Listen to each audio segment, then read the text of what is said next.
পঞ্চম পিৰিয়ডত আমি সকলোৱে একগোট হৈ এই সজাগতা সভাটো অনুষ্ঠিত কৰিবলৈ ওলাইছো। বাবু এই সজাগতা সভাটোৱে যিখিনি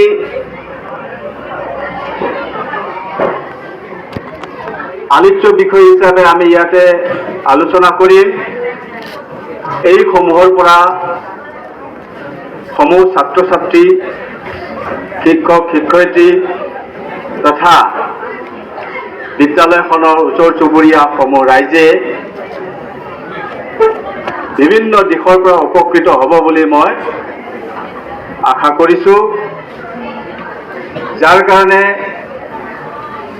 আজি আমি সকলোৱে একগোট হৈ বৰ্তমান সময়ত দেখা দিয়া বিভিন্ন ধৰণৰ নিচাযুক্ত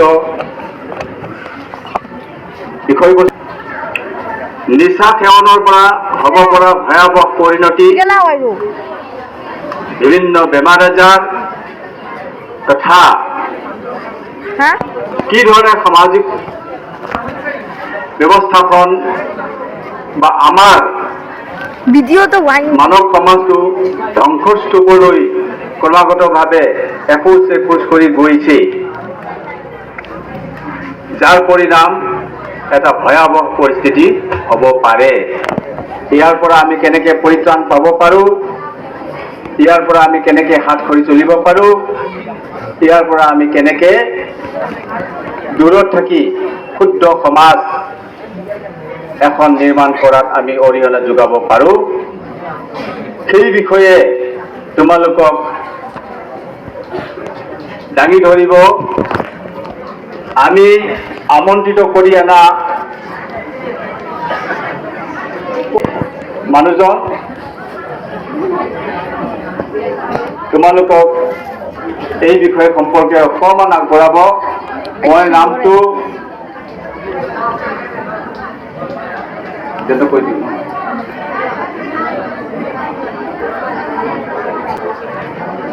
এই বিষয় লৈ পেলাই তেখেত বহুত অভিজ্ঞ, গতিকে ধ্যান দি শুনি যাতে তোমালোকৰ আহি থকা জীৱনটোত কাৰ্য হিচাপে প্ৰয়োগ কৰাত মনোনিৱেশ কৰে, এই আশা ৰাখি মই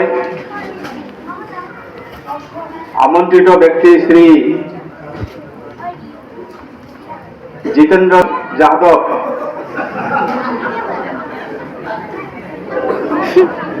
আমাৰ ইয়াত আহি ড্ৰাগছ সম্পৰ্কে কিছু উপযোগিতামূলক বক্তব্য প্ৰদানৰ কাৰণে অনুৰোধ যাচিছোঁ। শিক্ষাগুৰুসকল আৰু আমাৰ BA পৰা অহা BA ট্ৰেইনী আমাৰ ভাইটি ভণ্টিসকল আৰু লগতে আমাৰ প্ৰিয় ছাত্ৰ ছাত্ৰীসকল, আজি আমি মিটিংটো পাতিছোঁ ড্ৰাগ এবিউজ। ড্ৰাগ এবিউজ বুলি ক'লে বুজি পোৱা নে? নচামুক্ত কিবা দ্ৰব্যৰ অপব্যৱহাৰটো, তাকে আমি ড্ৰাগ এবিউজ বুলি ক'ব পাৰিম। মই যি জানো আৰু সেইটোৱে তোমাক ক'ম, আৰু তাৰ পৰা মই যিমান জানো দেখি তোমাক তাৰ পৰা কেনেকৈ আমি ওলাই আহিব লাগে ড্ৰাগ মানে এনে ড্ৰাগ শব্দটো আমি দ্ৰব্যৰ কাৰণে ব্যৱহাৰ কৰোঁ। যি ড্ৰাগটো ল'লে আমাৰ ধৰা বডিটো বা আমাৰ শৰীৰটো হানিকাৰক হয়, সেইবোৰক আমি ড্ৰাগ এবিউজ বা ড্ৰাগ নিচা জাতীয় যিবোৰ বস্তু আছে সেইটো ক'ব পাৰি। আৰু তুমি মন কৰিবা যে কি এইটো বয়সটো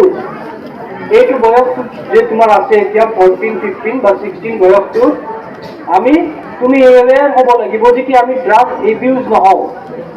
কোনো এটা বস্তু দেখি বেছি যদি খোৱা, সেইটো তোমাৰ যদি শৰীৰক যদি অপব্যয় বা হানি কৰে, সেই বস্তুটো আমি ল'ব নালাগে।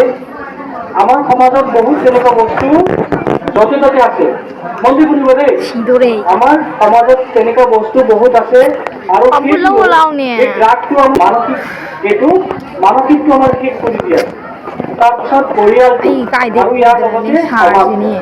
তুমি অনুভৱ কৰি আছা প্ৰতিদিনে যে কি আমাৰ এই ড্ৰাগছটো বাবু, আমি আপুনি এনামন কহলে বলছি সাদা। বিড়ি গাঁজা সাদা দিলে দেখা যায় না, ইওয়ালে না, হাইডুকা। ইয়াত তুমি ধৰিবা যে কি ড্ৰিংকছ বুলি কয়, যে কি হাৰ্ড ড্ৰিংকছ বুলি কয়, যে বাবু, এইখন মদ হানি বুলি নে কয়, বাপ্পা ইংটা। সেইবোৰ কি হয়? আমাৰ শৰীৰটো নহয়, আমাৰ পৰিয়ালটো, আমাৰ মনটো, আমাৰ সমাজটো অন্ত কি পাই হৈ যাও আছে? নে। নষ্ট এইখন কৰি হানি আছে। নে। দিন প্ৰতিদিন সেইটো নষ্ট কৰি গৈ আছে। খুলু খুনা ৰে অন্ত পাই এইটো প্ৰতি আমি কি হ'ব লাগিব? চবে এই অৱস্থাত তুমি সংকল্প ল'ব লাগিব যে কি মই মোৰ পৰিয়ালৰ কোনোবা এই ড্ৰাগছৰ নিচাযুক্ত বস্তু সেৱন নকৰিব। আৰু যদি কোনোবা তোমাৰ পৰিয়ালৰ কোনোবা ভাই বন্ধু বা দেউতা বা কোনো এজন পৰিয়ালৰ যদি কোনোবা যুক্ত হৈ আছে তেনেকা, তাৰ পৰা আমি তাক প্ৰোৎসাহিত কৰিব লাগে যে কি আপুনি সেই বস্তুটো নলওক, তাৰ অপগুণটো তুমি গম পোৱা, জানি লোৱা যে কি এইটো কোনো আমাৰ লাভ নকৰে। শৰীৰক লাভ কৰে নেকি? হা? এই শিখাৰ গুটখা চাধা গাঁজা এইবোৰ খালে লাভ হয় নেকি? যদি তুমি চাবা তোমাৰ ঘৰৰ ওচৰে পাজৰে যদি কোনোবা খায়, পৰিয়ালত